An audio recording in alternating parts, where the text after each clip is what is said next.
पूरी दुनिया में कोहराम मचा रहे कोरोना का और भी घातक रूप सामने आ सकता है।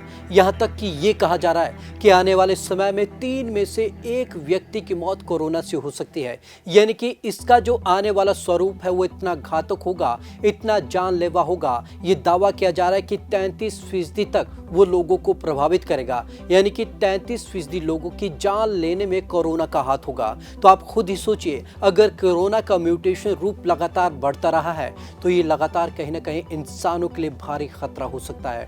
हो सकता है जो अब तक वैक्सीन जो मौजूद हैं, हो सकता है उनसे भी ये पार पा जाए, क्योंकि लगातार अगर ये म्यूटेशन पकड़ता है और म्यूटेशन अगर जिस तरीके से लगातार स्वरूप बदलता है तो इतनी प्रतिरोधक क्षमता वो हासिल कर देता है कि वो वैक्सीन को भी बेअसर कर सकता है।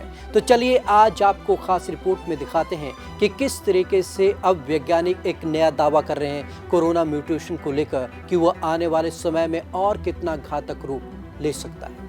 करीब 1.5 साल से पूरी दुनिया में कोहराम मचाने वाले कोरोना वायरस का और भी ज्यादा घातक रूप सामने आ सकता है। आने वाले समय में इसका नया वेरिएंट इतना खतरनाक होगा कि 3 में से 1 इंसान की जान भी जा सकती है। ब्रिटिश वैज्ञानिकों ने जताई आशंका। ऐसी आशंका जताई है ब्रिटेन की सरकार के शीर्ष वैज्ञानिकों ने।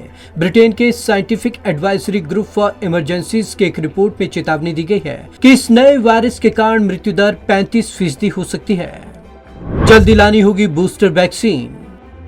इस समूह में शामिल एक्सपर्ट्स का कहना है कि जब वायरस कहीं बहुत ज्यादा वक्त के लिए रहता है तो उसमें म्यूटेशन की संभावना ज्यादा होती है। ऐसा ही ब्रिटेन में हो रहा है। वैज्ञानिकों का कहना है कि ब्रिटेन को सर्दियों तक बूस्टर वैक्सीन लानी होगी।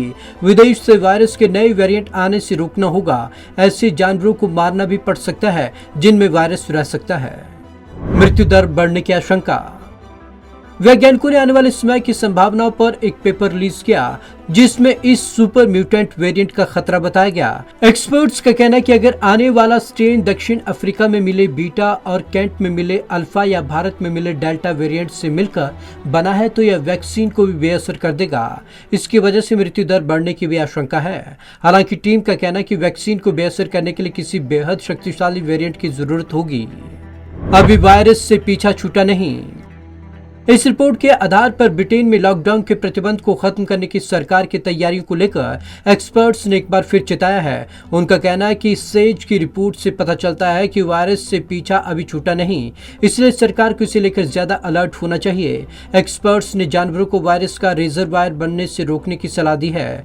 उन्होंने डॉक्टरों से भी कहा है कि कुछ दवाएं संभल कर इस्तेमाल करें। जरूरत से ज्यादा इस्तेमाल पर वायरस इनके खिलाफ रेजिस्टेंस पैदा कर सकता है। Bureau report, Punjab Kesari TV. वैज्ञानिकों का कहना है कि अभी भी कोरोना से पीछा नहीं छूटा है। सेज की रिपोर्ट साफ तौर पर कह रही है कि कोरोना से पार पाना आसान नहीं है।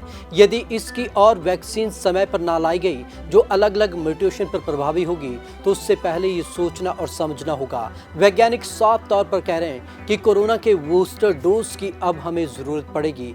यानी कि कोरोना के हर म्यूटेशन को समझना जरूरी है और हो सकता है तो उसके हिसाब से अब हमें वैक्सीन भी बदलनी पड़ सकती है। तो साइंटिस्ट जो लगातार दावा कर रहे हैं वो ये दावा कर रहे हैं कि आने वाले म्यूटेशन किसी भी तरीके से इंसानी जाति के लिए सही नहीं है। कोई भी म्यूटेशन इंसानी जाति पर भारी पड़ सकता है, इसलिए पहले से ही तैयारी कसनी होगी। तो आज की इस खास रिपोर्ट में बस इतना ही। विवेक शर्मा को दीजिए इजाजत। नमस्कार।